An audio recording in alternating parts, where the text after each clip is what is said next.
在地叔叔看看，过来看到南投玻璃种咖啡笋的所在，暗时规个变做桥仔色。这个特殊的画面，原因就是因为做田人希望一年四季拢会当生产咖啡笋，暗时利用电火来烧，让咖啡笋较熬大，也毋过对大自然的环境加减有公害会省长。上尾甲暨南大学开始用 LED 电火来做实验，白光让它变做桥仔色，效果特别好。这项研究的成果上尾刊伫咧国际出名期刊。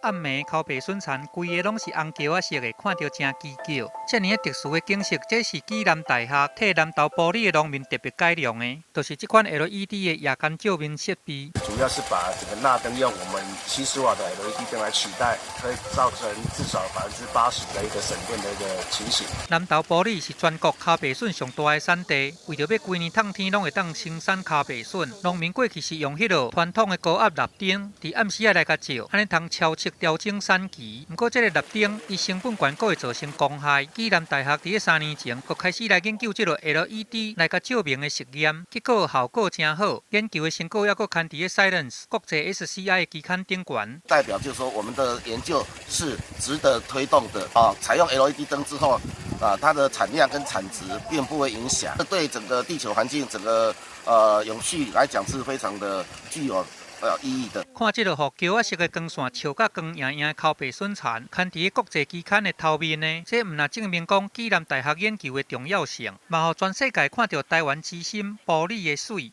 记者综合报道。